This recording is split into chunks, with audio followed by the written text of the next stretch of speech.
Hoje nós estamos na cidade de São Vicente, uma cidade histórica, né? Tem muitas histórias para contar, né? E eu não poderia deixar, né, de fazer essa reportagem para mostrar para vocês, né, um casarão histórico com uma pessoa assim maravilhosa que é o presidente do Instituto Histórico e Geográfico de São Vicente, o Conde Paulo Eduardo Costa. Tudo bem? Tudo bem, um prazer enorme estar te recebendo aqui, Tatá, e podendo passar informações e um pouquinho de cultura e conhecimento. É uma honra. Paulo, eu queria que você contasse um pouquinho a história, né, desse casarão histórico, né, que aqui é um ponto turístico e também é um ponto histórico, né, aqui da cidade de São Vicente. Na verdade, não é que seja um ponto histórico, é uma referência histórica, porque a casa mais antiga da cidade, ainda intacta, ela está exatamente dentro desta propriedade. Curiosamente, não é essa onde nós estamos. É a casa anexa, que foi construída e é onde residiu em 1850 o coronel José Lopes dos Santos, que nomina a Praça do Correio aqui na cidade de São Vicente. Quem conhece São Vicente, conhece a Praça do Correio, vê lá a Praça Coronel Lopes, em homenagem ao coronel que morava aqui. Curiosamente, aqui era a chácara do intendente. À época, o prefeito não se chamava prefeito, chamava-se intendente. Então aqui era a chácara do intendente, do prefeito, consequentemente. Por volta de 1865, a família do coronel Lopes vendeu a propriedade e ela foi adquirida por Charles Helwig, um alemão muito rico que veio para cá, que trabalhava também com resíduos do porto e que, de uma forma ou de outra, acabou se instalando nesse belíssimo logradouro. Charles Helwig construiu este casarão, que supostamente foi inaugurado em 1890, portanto, um ano depois da proclamação da República.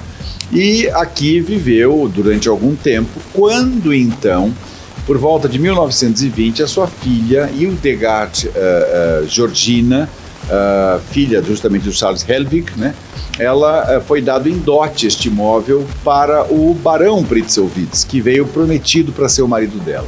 E aí começa o enredo dessa história, porque um enredo que começa em 1850, com justamente o coronel José Lopes dos Santos, vem para o Charles Helwig, que era um poderoso negociante alemão aqui da região, que aí vem, de uma forma ou de outra, até o barão Pritzlwitz, que aqui chegou na casa em 1920. Aí tem uma história muito curiosa, porque envolve esta casa e o movimento cultural. O barão, quando chegou ao Brasil, ele não veio como imigrante comum. O imigrante comum vinha para tentar a sorte, para ganhar dinheiro, para arrumar um emprego. O barão, como era de uma família muito rica, ele fez o curso de português lá na Alemanha. E quando ele chegou no Brasil, ele já falava português, já escrevia em português, ou seja, era um imigrante diferenciado. E veio com objetivo, com foco, com meta de investir no mercado cafeeiro. Tanto que chegou no Brasil, já foi se associar ao escritório Theodor Willi, que era um escritório famoso de café aqui na região do Porto. Comprou em seguida uma primeira fazenda em Limeira, que tornou-se uma fazenda modelo, e viveu aqui nesta residência de 1920 até 1943, mas envolvendo-se com a vida da região e da cidade e alavancando a promoção cultural. Por isso que a casa é tão importante e hoje abriga o Museu Histórico e Geral da cidade de São Vicente, que aliás é uma curiosidade impressionante, e tem 26 mil itens catalogados, além da Biblioteca Francisco Martins dos Santos, com 57 mil volumes. Além desses dois equipamentos, nós temos a Galeria de Arte Célula Mater, aqui onde eu estou dando essa entrevista, curiosamente agora com uma linda exposição do Roberto Iemini, este artista plástico mineiro que veio expor sua arte aqui. Temos um centro de formação cultural, que na parte de baixo do velho casarão existem mais de 50 cursos a preços super subsidiados para a população carente. Por exemplo, você faz um curso de francês aqui pagando R$110 por mês, que é um valor bastante razoável para 4 aulas de francês. Se você não paga mal e mal 2 sanduíches num desses combos, dessas empresas que vendem. Então, assim, você acaba se formando culturalmente, e não é só o francês, é italiano, é inglês, é bateria, é piano, é computação, é teclado, é desenho, culinária, panificação, gastronomia. A gente tem um pouquinho de tudo, entendeu? Então, as pessoas que querem enriquecer-se culturalmente também nos procuram aqui. Ou seja, é um centro de cultura por excelência. Muito bem. Você não pode contar tudo, né, Paulo? Senão...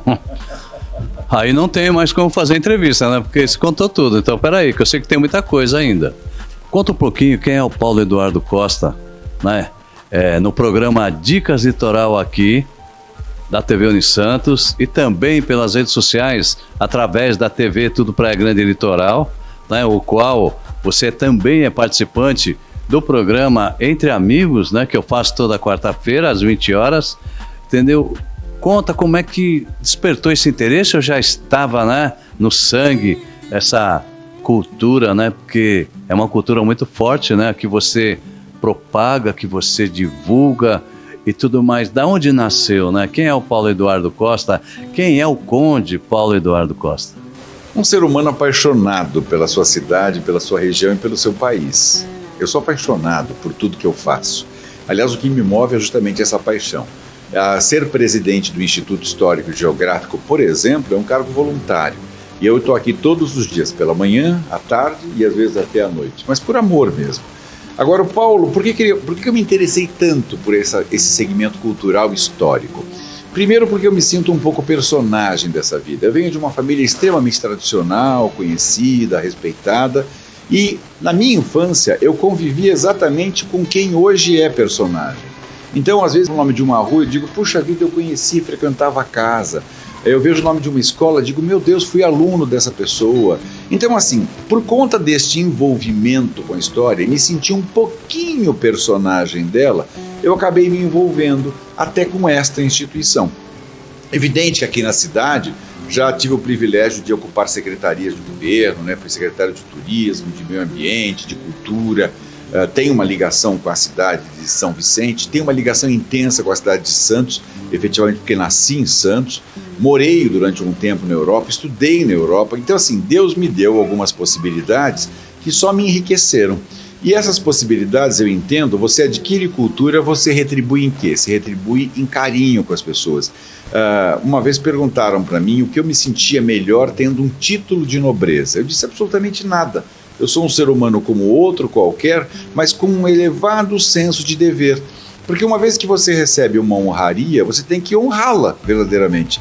E honrar esta honraria pelo título de nobreza é justamente fazer o melhor que se pode em termos culturais. Por isso que eu estou aqui envolvido tão intensamente nessa casa, onde comecei como quarto subsecretário, isso há anos e anos, né? Aqui funciona como se fosse quase uma monarquia, você só sobe um grau quando alguém falece, quer dizer, para chegar a ser... Sou talvez o mais jovem presidente que já teve o Instituto Histórico e Geográfico dessa cidade, e dada a sua importância, não só pela estrutura que você está vendo aqui, mas pelo precioso acervo, a responsabilidade é muito grande. Mas como eu disse, a princípio não sou melhor que ninguém, muito pelo contrário, eu quero apenas poder colaborar com o nosso ouvinte, telespectador, para que ele aprenda um pouquinho, quem sabe um pouco do que eu falar hoje fique impregnado na memória das pessoas e elas conseguem usufruir e sorver. Nessa vida a gente não veio só para comer, beber, dormir e trabalhar, a gente veio para aprender e ensinar. À medida que a gente aprende e ensina, a gente evolui. E é isso que Deus quer, eu tenho certeza. Roteiro gastronômico do programa Dicas Litoral aqui.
Vamos para a dica da semana? Eu sou Vanessa, fonoaudióloga, e vou te ajudar com a sua audição. Toda semana 2, 3 pacientes me perguntam sobre a questão da cera no ouvido, né? Então, o que eu faço com a cera? Como que eu limpo o meu ouvido? A cera é sujeira? Então, vamos começar pela limpeza do ouvido e falar sobre a cera. A cera, ela não é sujeira, já começa daí. Ela é produzida pelo ouvido, pelo próprio canal do ouvido, e ela serve como uma proteção. Proteger seu ouvido, sim. Não entrar poeira, micro-organismos, né, no canal do ouvido. Então, ela serve para isso. E também ela serve para lubrificar o canal do ouvido. Então, quem tem pouca cera, geralmente tem coceira no ouvido, tá? E como que eu faço para limpar o meu ouvido? Então, vamos lá. Não é para usar cotonete. Não é para usar o dedinho, a unha do dedinho. Palito de dente, grampos de cabelo. Não é para usar nada disso, tá? Como que a gente faz? Após o banho, você vai pegar uma toalha, a pontinha da toalha, uma toalha macia, e você vai limpar o seu ouvido assim, aqui por fora. Vira a cabeça, a cera vai escorrer por fora. Todo dia você faz isso e ponto, é o suficiente para você limpar. Não precisa fazer mais nada. Faça isso todos os dias. Agora, tem pessoas que produzem muita cera, mais cera. E aí, algumas vezes, entope o ouvido, porque a cera para ali no meio do canal e não deixa o som passar, incomoda, né? Então, se você sentir que você está escutando baixo, abafado, às vezes sente dor no ouvido, muita coceira, pode até ser que sinta zumbido quando está abafado. Então pode ser que você esteja com excesso de cera, aí precisa ser retirado. E como faz esse procedimento? Médico, é com o médico otorrino para fazer a limpeza do seu canal auditivo, tá? Então é assim que se faz a limpeza do ouvido. E nada de ficar mais cutucando o ouvido ou tirando toda a cera que tem no ouvido, não, tá? A saúde auditiva é importante e começa com uma boa limpeza e manutenção do nosso ouvido.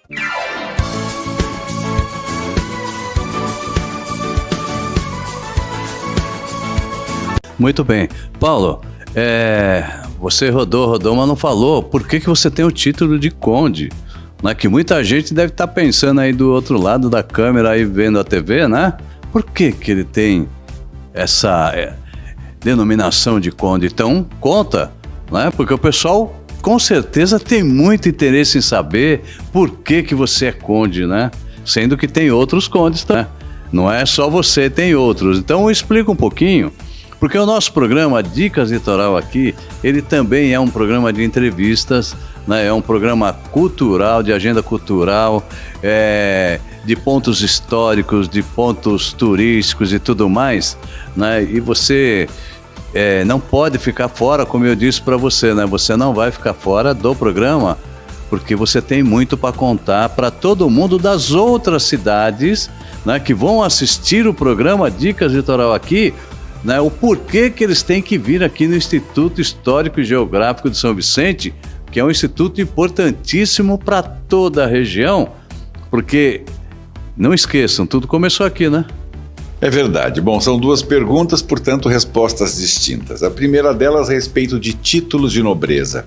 Nós vivemos num regime republicano. O Brasil é uma república, portanto, não tem títulos de nobreza. No regime monárquico, onde existe um rei ou um imperador, as pessoas constituem a casta social através das famílias que a compõem. Então, as famílias chefiam clãs e, por consequência, comandam um governo, dividem a responsabilidade de um governo. Na monarquia, existe a figura do rei ou do imperador, existe a figura logo abaixo dos príncipes ou arquiduques, dependendo da monarquia. Então, príncipes na Europa Ocidental, arquiduques, por exemplo, na Rússia, né? Existem aí as figuras da baixa, quer dizer, da alta casta da monarquia. Então aí começam os duques, que é o título mais alto, que corresponde a um governador de estado. Aí temos os marqueses, que governariam efetivamente regiões menores. Logo abaixo vem os condes, que é o meu caso, que seria um comandante militar. Abaixo do conde, o visconde, né, que seria o substituto do conde no seu impedimento. Abaixo do visconde, o barão, que seria, inclusive esta casa é conhecida por Casa do Barão, porque o morador mais ilustre foi o barão Gustav Kurt von Pritzelwitz, esse barão alemão, também título alemão. Abaixo de barão, baronete. Aí você diz, bom, acaba em baronete? Não. Aí começa a média casta da nobreza, que é onde tem os cavaleiros, os comendadores, as damas de honra, toda aquela casta que atende uma corte. Por que existem os títulos? Para diversificar. E como é que eles se transmitem? Efetivamente por hereditariedade, mas hereditariedade nas monarquias com mais de 500 anos. Eu posso perfeitamente bem, por exemplo, sendo uma vontade pessoal e estando em plenas faculdades, passar o meu título de nobreza para você. É um documento oficial em que eu transfiro os direitos, inclusive de sucessão. Por isso que os títulos têm natureza, é como se fosse um título de um imóvel. Você compra a casa, você passa a casa. Agora, títulos de nobreza não se compra, são honrarias. No meu caso específico, por conta da hereditariedade. Aí você vai me perguntar, puxa, Paulo, então por que no Brasil nós não temos, por exemplo, o Barão de São Vicente, ou o Marquês de São Vicente, como é o nome da rua, tem aqui, ou por que nós não temos o Conde de São Paulo, por exemplo? Porque a hereditariedade, a transferência desses títulos de nobreza só se dá em monarquias com mais de 500 anos. O Brasil não chegou aos 500 anos de monarquia, embora tenha sido regido por monarquia de 1500 praticamente, porque era o vice-reino de Portugal, até 1889, quando proclamaram essa república nefasta ao país e tiraram justamente quem deveria estar no comando, o Brasil foi um reino de fato por 389 anos, mas não chegou aos 500 anos. É por isso que nós não temos títulos de nobreza brasileiros. Existem títulos de nobreza portugueses, europeus, onde as monarquias passam de 500 anos. Acho que isso esclarece títulos de nobreza. Com relação a esta casa, que foi a sua segunda pergunta, eu espero que o telespectador mantenha o interesse, por que vir visitar esse espaço? Porque ela contém o mais precioso acervo documental, histórico e material da nossa região. Para que você tenha uma ideia, nós começamos a ser ocupados aqui nessa região do litoral paulista há 12 mil anos atrás, no período neolítico. Aí você vai dizer, puxa, Paulo, mas 12 mil anos atrás? É tanto tempo assim? É tanto tempo assim. Quando hoje chamados eurasianos, que seriam europeus e os asiáticos, vieram pelo Estreito de Bering e de uma forma ou de outra foram ocupando as Américas. América do Norte, América Central, América do Sul. Aliás, o nome América vem do navegador Américo Vespúcio, por isso que chama-se Américas. E por que pararam aqui nessa região aqui de Santos, São Vicente, Cubatão, Guarujá, Praia Grande, Mongaguá? Pela abundância de água, pela quantidade de água que tem essa região. Pra você ter uma ideia, São Vicente hoje, a São Vicente de hoje, tem 15 rios e 6 córregos. São 21 fontes de água potável. Hoje, a água potável é um bem inestimável. Agora imagina isso há 500, a 1000, a 2000, a 12 mil anos atrás. Era uma área onde tem água, você pode plantar, você pode cozer, você pode se banhar, você pode se alimentar, você pode produzir. Então a água foi um fator preponderante. Nós temos aqui neste museu objetos usados há 12 mil anos atrás. Então só isso já te instiga a curiosidade de vir conhecer. Agora, o nosso acervo é composto de uma variedade enorme de documentos e objetos. Recentemente recebemos a coletânea que foi feita pelo Tenente Ataíde, reunindo objetos da Força Expedicionária Brasileira. Está tudo reunido aqui. Nós temos um museu montando para que as pessoas se reportem ao heroísmo e à bravura dos brasileiros quando conquistaram Monte Castelo na Segunda Guerra Mundial. Na mesma sala, que é a sala primeira, existe uma mostra de espadas históricas, armas brancas produzidas pela Ibéria. A Ibéria é uma empresa que produz, a única empresa credenciada no Brasil a produzir armas brancas, fornece espadas para o exército, para a marinha, para a aeronáutica, para todo mundo. Verdadeiramente neste processo eles acabam tendo uma mostra aqui, além das espadas históricas. Então tem um material enorme, isso numa primeira sala. Então você consegue imaginar a quantidade de material que a gente tem numa casa como essa. É algo absolutamente impressionante. Aqui onde nós estamos, por exemplo, é a Galeria de Arte Célula Mater, que reúne um preciosíssimo acervo em exposições que vão se alternando a cada 20 dias. Hoje nós estamos aqui com Roberto Iemini, por exemplo, que é um grande mágico da cultura, com quadros que podem ser comercializados, inclusive, além da mostra, as pessoas podem vir buscar e comprar para enfeitar suas casas, né? E aí nós temos várias salas na casa que a gente envolve uma série de documentos históricos, objetos históricos bastante importantes que reportam exatamente o começo da ocupação desta área. Um povo sem memória é um povo sem história, um povo sem história é um povo sem memória. E nós temos muita história para contar. Muito bem. Nós vamos para um rápido comercial, né, os apoios culturais, e já voltamos daqui a pouco com mais Instituto Histórico e Geográfico aqui da cidade de São Vicente. É um lugar espetacular, hein? Você não pode deixar de vir aqui, tá bom? Eu já volto, fica ligado aí.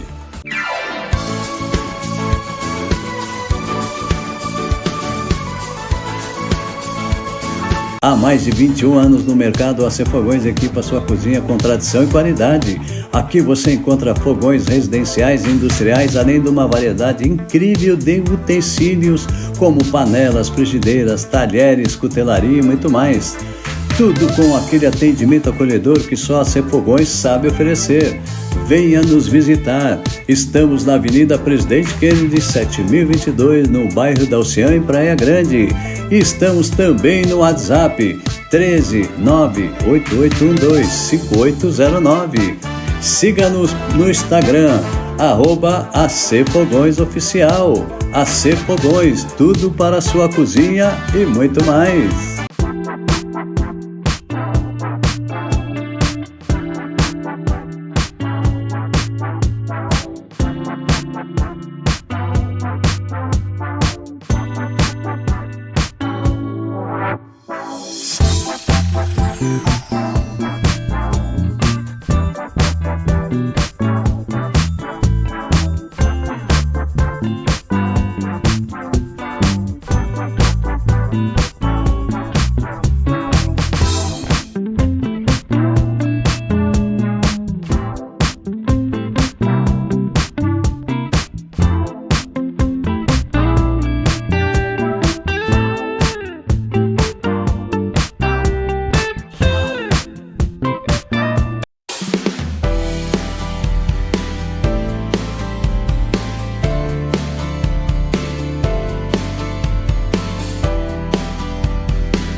Olá, eu sou a Vanessa Vilas Boas, fonoaudióloga do Centro Auditivo Praia Grande. Estou aqui para convidar você a vir nos visitar, fazer o seu check-up auditivo. Será que você está escutando bem? Já pensou nisso? E também testar o que a gente tem de melhor em tecnologia de aparelho auditivo. Aqui eu posso ajudar você a escutar melhor. Estamos no Centro Auditivo Praia Grande, Avenida Brasil Boqueirão, no prédio do Beatrix, loja 12. Nosso telefone, WhatsApp, 13 99147 0110. Redes sociais, Centro Auditivo PG. Siga a gente lá no Instagram.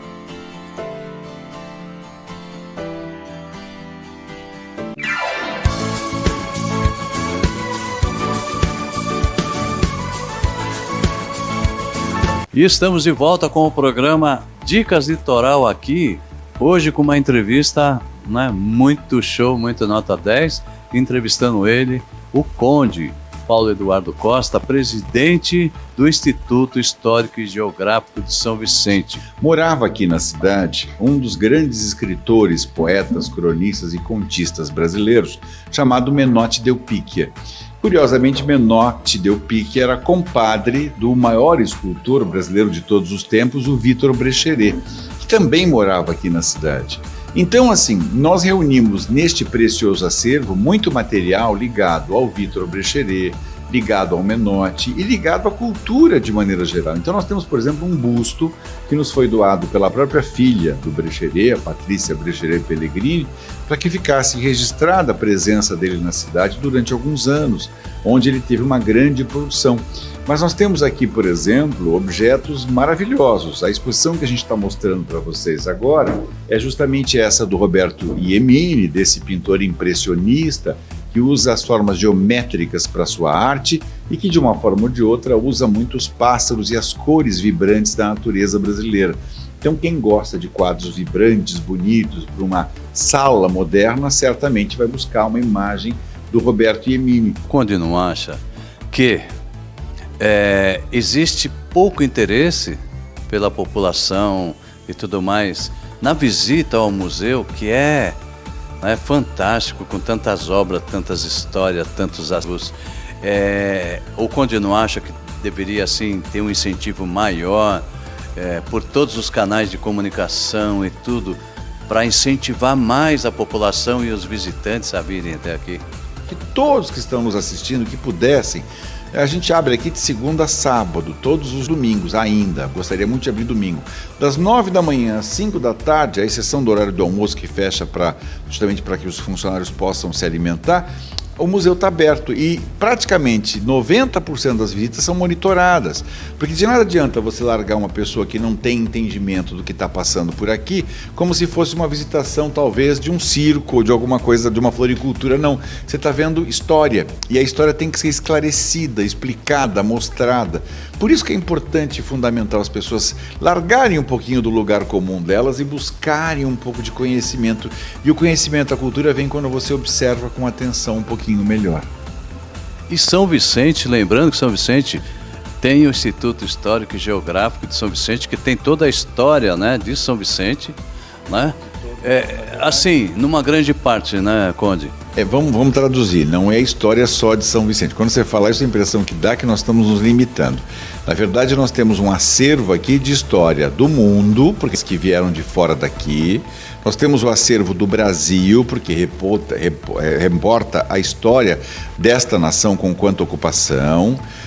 Ela acaba tendo a história da capitania de São Vicente, cidade, porque a cidade de São Vicente hoje é minúscula, a capitania era muito maior, né, e tinha um acervo muito maior. E aí vem agregando a história das famílias que ocuparam esta região e assim por diante. Ou seja, é um museu que não é limitado a São Vicente, embora ele esteja dentro de São Vicente. O Museu Histórico e Geral da cidade de São Vicente funciona aqui, mas ele é muito amplo, porque ele tem documentos, por exemplo, muitos documentos de santos de São Paulo, do Rio, da família imperial, da República, livros raros, documentos raros, quadros raros, esculturas raras, tapetes, tudo aqui reporta um pouquinho de um momento que a nação viveu. Então não dá para ser limitante, pelo contrário, quem vem até aqui tem a amplidão de ver muita coisa diferente e muita coisa interessante. O museu não é estático, né? Aliás, eu vou dizer mais, quem veio o ano passado e voltar esse ano vai encontrar a instalação é a mesma, mas as peças estão diferentes, porque não dá para você manter um museu sempre estático, ele acaba ficando cansativo. Então, se você ver daqui a um ano, você vai ver completamente diferente. Nós temos o chamado arquivo morto, que é onde a gente guarda boa parte do acervo, nem tudo está exposto, e vai substituindo de maneira parcial. Então, todos os meses há a renovação de uma outra área, por isso que as pessoas não se repetem. Muito bem. Então, nós chegamos ao final, né, deste programa, e você não pode perder a semana que vem